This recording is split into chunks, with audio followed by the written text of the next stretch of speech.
സമ്മതത്തിൽ തന്നാലല്ലാതെ ഈ കിതാബ് ഞാൻ ഹറമിൽ കേറ്റുകയില്ല.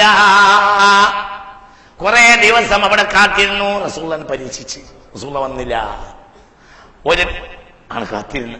ഒരു ദിവസം റസൂലുള്ളാഹി സ്വപ്നത്തിൽ വന്ന്, പൊന്നുമോനെ, എനിക്ക് നിന്നെ ഇഷ്ടമാണ്, ഞാൻ നിന്നെ പരീക്ഷിച്ചതാണ് റസൂൽ, എനിക്ക് നിന്നെയും നിന്റെ കിതാബും ഇഷ്ടമാണ്. അപ്പോഴാ ഹറമിൽ കയറിയത്. ഇമാം ബുഖാരി തങ്ങൾ കാത്തിരുന്ന സ്ഥലത്ത് പിന്നീട് മുസ്ലിമീങ്ങൾ ഒരു പള്ളി ഉണ്ടാക്കി. ആ പള്ളിയാണ് ഏത്? മസ്ജിദുൽ ഇമാമിൽ ബുഖാരി, മദീനയിലുണ്ട്.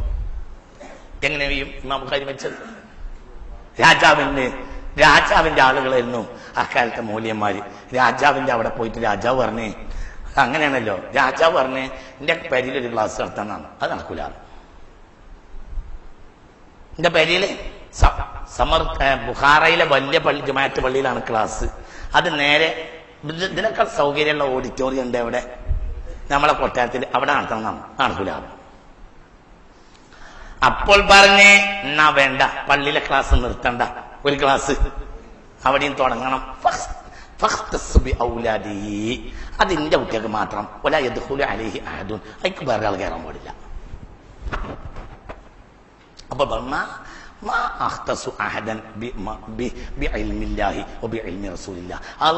റസൂൽ ഇവിടെ തന്ന ഇൽമ ഞാൻ ഒരാൾക്കായിട്ട് കൊടുക്കൂല, ആർക്കും കേൾക്കാം. എന്റെ പേരേക്ക് ഒരാൾക്ക് വരാം, പക്ഷേ നാട്ടിലെ ചെരുപ്പുത്തികൾ വരെ വരും. അതിനെനിക്ക് നമ്മളാണോ? അത് പറ്റൂല. എന്റെ കൊട്ടാരത്തേക്കാണ് ചെരുപ്പുത്തിയൊന്നും കയറാൻ പറ്റൂല. എന്റെ ക്ലാസ് ഉണ്ടെങ്കിൽ ഇവിടെ എല്ലാവർക്കും നമ്മൾ കയ്യിൽ ഇറങ്ങാൻ പറ്റൂല. എന്നാ എന്റെ ക്ലാസ് കൂടെ ഉണ്ടാവില്ല. അപ്പോൾ എന്ത് ചെയ്ത്? പുറത്താക്കണമല്ലോ. പുറത്താക്കാൻ വേണ്ടി എന്ത് ചെയ്ത്? നാട്ടിലെ മൂല്യന്മാരുടെ അഭിപ്രായമല്ലാത്ത പല അഭിപ്രായം ആർക്കുണ്ട്, പല വിഷയത്തിലും അഭിപ്രായം ആർക്കുണ്ട്, ബുഖാരിയുണ്ട്. അതിൽ രാജാവിടെ കൂട്ടുപിടിച്ച് നാട്ടിലാണ് ബഹളം ഉണ്ടാക്കി. അപ്പോൾ ഒപ്പം കൂടിയ ഭൂരിഭാഗം ആളുകൾ പറഞ്ഞു, അയാൾ നാട്ടിൽ നിന്ന് പുറത്താട്ടെ, നമ്മുടെ നാട്ടിൽ കുഴപ്പമുണ്ടായത് അയാൾ ഉണ്ടായിട്ടാ പുറത്താക്കി. അന്ന് എണീറ്റ് നടക്കാൻ വയ്യ. ബുഖാറയിൽ നിന്ന് സമർക്കന്ദിലേക്കുള്ള യാത്രയിൽ ബുഖാരി ഇമാമിനെ കൊണ്ടുവരണം എങ്ങനെയെന്നറിയോ? ബുഖാരിമിനെ ബുഖാറയിൽ നിന്ന് സമർക്കന്ദിലേക്കുള്ള യാത്രയിൽ ബുഖാരി ഇമാമിനെ കൊണ്ടുവരണം ഇങ്ങനെ ഇവിടെ കൈന് പിടിക്കാൻ തോളം കൈന് പിടിക്ക് ഇങ്ങനെ. കാരണം നടക്കാൻ വയ്യ. 2 കിലോമീറ്റർ ഏറ്റിക്കൊണ്ടെന്നപ്പോഴത്തിന് അർസിൽ നീ എന്നെ വിടിന്ന് പറഞ്ഞു. നടക്കാൻ വയ്യ, അത്രയും കുഴങ്ങിയിട്ടുണ്ട്. അവിടെ നടന്നു. അല്ലാഹ് എന്നെ പരീക്ഷിക്കല്ല. അവിടെ വെച്ച്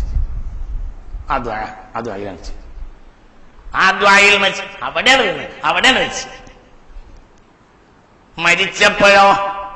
മരിച്ചപ്പോൾ ഖബറിൽ നിന്ന് മയ്യത്ത് മറവ് ചെയ്തിട്ട് പലരും ആഘോഷിച്ചു, ഞങ്ങൾ സിന്ദീഖിനെ കുഴിച്ചു മൂടി, ആർക്കില്ലാത്ത അഭിപ്രായം പറഞ്ഞോനെ കുഴിച്ചു മൂടി എന്ന് പലരും ആഘോഷിച്ച് അവസാനം എന്തുണ്ടായി? ചില്ലറ ദിവസം കഴിഞ്ഞപ്പോൾ ഖബറിൽ നിന്ന് സുഗന്ധം അടിച്ചു വീശി. ബുഖാറ സമർഖന്ദ് പട്ടണം മുഴുവനും ഒരു സന്തോഷകരമായ സ്വർഗീയമായ പരിമളം ഖബറിന്ന് അടിച്ചു വീശ. അത് കാണാൻ വേണ്ടി അക്കാലത്ത് ലക്ഷക്കണക്കായ ആളുകൾ ഖബറിൽ വന്ന പരിസരത്ത് വന്നു അടിച്ചു വീശ. അവസാനം എന്ത് ചെയ്ത്? എതിരായപ്പോൾ ഇതിന് കൂടെ നിന്നിരുന്ന പല ആളുകളും ഖബറിന്റെ അടുത്ത് പോയി മാപ്പ് പറഞ്ഞു. ആരെ കഥയപ്പി പറഞ്ഞത്? അബൂ അബ്ദിൽ. പാടിക്കട ചരിത്രം. അള്ളാഹാനെ ഭയപ്പെട്ടവര് അള്ളാഹ് കണ്ട ആരെ ഒരുത്തനും തല കുലിക്കേണ്ടതില്ല.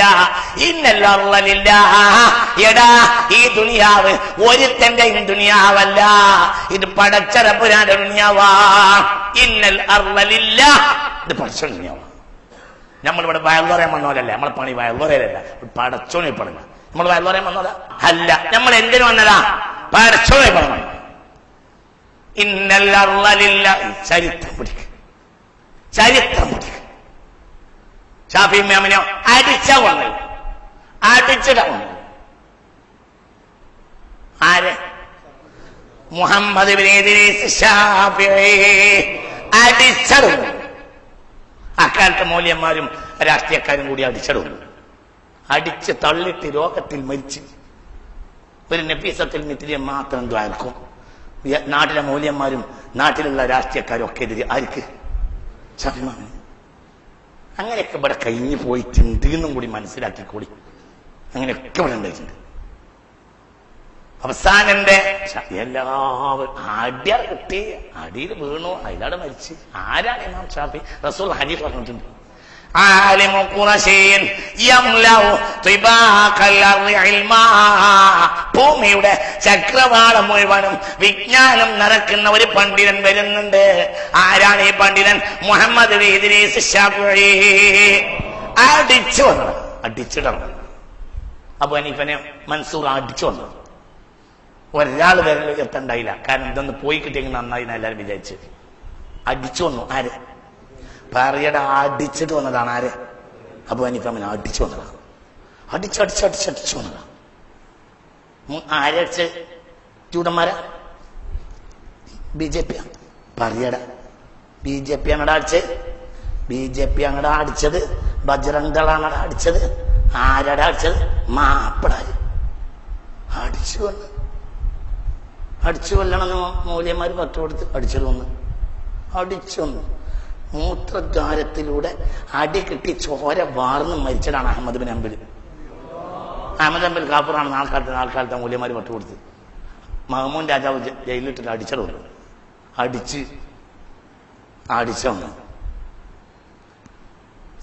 പക്ഷേ മരിച്ചു നോക്കുമ്പോൾ ജനങ്ങളിൽ നിറഞ്ഞു. 8 ലക്ഷം ആളുകളെ മയ്യത്ത് നിസ്കരിച്ചു അന്ന്. എന്ത് പറഞ്ഞ 8 ലക്ഷം ആളുകളാണ് അന്ന് എവിടെ വന്ന് നിസ്കരിച്ച്. ഗായിബായ മയ്യത്തല്ല. ഇന്നടാ 8 ലക്ഷം മയ്യത്ത് നിസ്കരിക്കലൊന്നൊരു പ്രശ്നമല്ല. കാരണം വണ്ടിക്ക് വരാ, ബസ്സിന് വരാ, ഹെലികോപ്റ്റർ വരാ, വിമാനത്തിന് വരാ, നടന്നു വരാ. അല്ലേ പറയേ? അങ്ങ് സൗകര്യം ഉണ്ടോ? മയ്യത്തിന്റെ അടുത്ത് വന്ന് നിസ്കരിച്ച എത്ര? 8 ലക്ഷം.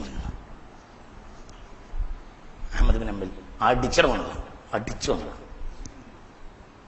നമ്മൾ ഇതൊക്കെ ആര്? മാപ്പിളാരടിച്ചു വന്നതാണ്. മാപ്പിളാരടിച്ചത്. ഒരു ജൂതനല്ല, ഒരു ക്രിസ്ത്യാനിയല്ല. നമ്മൾ ചിന്തിക്കണം. ദുനിയാവ് നന്നാ ഒരു അടിച്ചോലെയും മറ്റോ കുറ്റം പറയുന്നല്ലത്.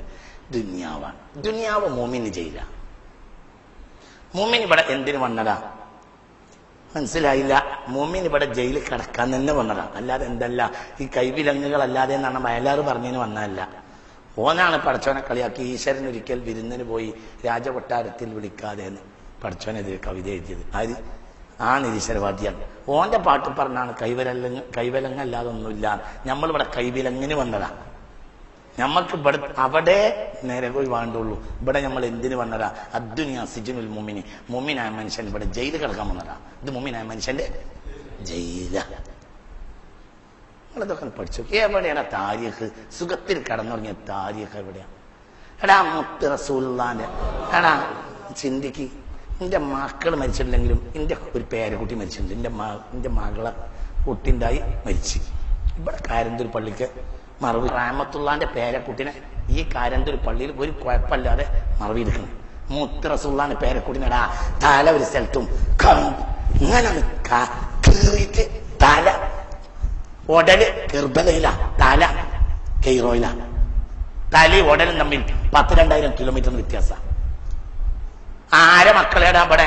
പേരക്കുട്ടികളെ ഇവിടെ 2 കഷ്ണാക്കി മറവ്. ഇപ്പൊ അറിയടാ മറവ് ചെയ്തിട്ടുണ്ട് മുത്ത് റസൂലിന്റെ. മനസ്സിലായോ? പറയാം. മനസ്സിലായോ? എന്റെ കുടുംബത്തിലെ ഏതെങ്കിലും ഒന്നിനെ 2 കഷ്ണാക്കി മറവിയിരിക്കണോ? ചെയ്തോ? എന്റെ കുടുംബത്തിലുണ്ട്. ആരെ കുടുംബത്തിലാണ് അവിടെ 2 കഷ്ണാക്കി മറവിയത്? ഉണ്ടടാ. മുത്ത് റസൂലിന്റെ പേരക്കുട്ടിനെ 2 കഷ്ണാക്കി മറവിയത്.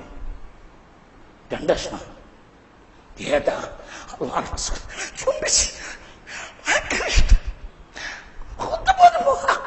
ഇറങ്ങി വന്നിട്ട് മിമ്പർ നിൽക്കുമ്പോ ആ കുട്ടീനോട് ഇഷ്ടമുണ്ട്. മിമ്പർ ഇറങ്ങിയിട്ടുണ്ട്. ഭയങ്കര ഇഷ്ടം. ഹുസൈൻ എന്ന് പറഞ്ഞാൽ ഭയങ്കര ഇഷ്ടം. എന്റെ ഹുസൈനെ ആരും വെറുക്കരുത്. എന്റെ ഹുസൈനെ ഒരാൾ വെറുത്താൽ അള്ള വെറുക്കൂട്ടോ. എന്റെ ഹുസൈനെ ഇഷ്ടപ്പെട്ടാൽ അള്ള ഇഷ്ടപ്പെടൂട്ടോ. മൻ അഹബ്ബ ഹുസൈനൻ അഹബ്ബഹുല്ലാഹ്. എന്റെ ഹുസൈനെ ഒരാൾ ഇഷ്ടപ്പെട്ടാൽ അള്ള ഇഷ്ടപ്പെടൂട്ടോ. അത്രയും വലിയ കുട്ടിയാണ് എന്റെ ഹുസൈൻ. ആര് സർട്ടിഫിക്കറ്റ് കൊടുത്ത കുട്ടി? അത് മുത്ത് റസൂലിന്റെ പേരക്കുട്ടി. ആ കുട്ടിനെ പറ്റിയ മുത്ത് റസൂൽ എന്താ? മുത്ത് റസൂൽ ആ കുട്ടിനെ എത്ര സ്നേഹിച്ച് നിങ്ങൾക്ക് അറിയോ? മുത്ത് റസൂല് അതായത് ഉണ്ടല്ലോ, ഒരു ഒരു ഒരു പ്രത്യക്ഷത്തിൽ കണ്ടാൽ ഒരു മാന്യത അല്ലാത്ത കളി വരെ കളിക്കുക. അതായത് മാന്യത എന്നല്ല ഇപ്പൊ അതിന് പറയേണ്ടത്, ഒരു കുട്ടിക്കളി. ഈ കുട്ടിക്ക് വേണ്ടി കുട്ടിക്കളി കളിച്ച ആളാണ് ആര്? സ്വന്തം ഗൗരവമുള്ള ഒരു വിഷയത്തിന് പോവുക. അപ്പോ ഹുസൈന് അവിടെ പുറത്ത് കളിക്കുന്നുണ്ട്, മദീനന്റെ ഒരു സ്ഥലത്ത് ഇങ്ങനെ ഒരു ഏരിയയിൽ കളിക്കുന്നുണ്ട്. അപ്പൊ റസൂള്ള സ്വഹാബികൾ ഗൗരവമുള്ള വിഷയത്തിന് പോവുക. റസൂള്ളക്ക് ഗൗരവമൊന്നും തരില്ല. റസൂള്ള പാഞ്ഞ് ആര്? അല്ലാഹുവിന്റെ ഹബീബ് പാഞ്ഞ്. സഹാബികൾ പിന്നാലെയും പാഞ്ഞ്. എന്തോ ഒരു ഗൗരവമായിരിക്കും എന്ന് വിചാരിച്ച് സഹാബികളും പാഞ്ഞ് എന്തോന്ന് വിചാരിച്ച് നബി പാഞ്ഞ് കുട്ടികൾ കളിക്കണ കളിക്കളത്തിലേക്ക് അടുത്തെത്തി. എന്നിട്ട് പിന്നാലെ കൂടി. ആരെ പിന്നാലെ? ഹുസൈന് പിന്നാലെ. ഹുസൈനും പാഞ്ഞ്, നബിയും പാഞ്ഞ്, പിന്നാലെ കൂടി. ഓടി അവസാനം പിടിച്ച് ഒരു കൈ പടച്ച്. അതാ വലുത് ജിന്റെ കുട്ടിയാ ചുംബിച്ചത് ജിന്റെ കുട്ടിയാ. ജിന്റെ കുട്ടിനെ ഒരാൾ ഇഷ്ടപ്പെട്ടാൽ അള്ളാന്റെ അർശാൻ ഇഷ്ടപ്പെടും എന്ന് റസൂൽ അവിടുന്ന് പറഞ്ഞു. ആ ചുണ്ടാണടാ റസൂള്ള ചുംബിച്ച് പൂതി മാറാത്ത ചുണ്ടാണ്. എന്ത്? മാപ്പിളാരി. അത് ജിഞ്ഞിന്റെ അടുത്ത് ഓനും ബാങ്കിൽ എന്ത് പറയും? അശ്ഹദു അൻ ലാ ഇലാഹ ഇല്ലല്ലാഹ്. ഓൻ പള്ളി കമ്മിറ്റി പ്രസിഡന്റ് ആവുമല്ലോ. റസൂലുള്ളാഹിന്റെ പേരക്കുട്ടിനെ കൊന്നോ അല്ലേ? പറയടാ. ഓൻ അവിടുത്തെ പറയടാ. ഓൻ ആ നാട്ടിലെ മൊത്തം പള്ളി കമ്മിറ്റിന്റെ പ്രസിഡന്റ് ആവുമല്ലോ. പാമ്പ് കൊടുത്തിട്ടുണ്ടെങ്കിൽ മുക്കിൽ തല്ലൂലേ? എന്ത് മനുഷ്യന്മാർക്ക് പറ്റിയത് പഠിച്ചാണ്. ഓന്റെ പള്ളിക്ക ബാങ്ക് കൊടുത്തില്ലെങ്കിൽ മുക്കിറിനെ തല്ലൂലടാ? തല്ലൂലേ? എന്താ ബാങ്ക് കൊടുക്കുമ്പോ പറയാ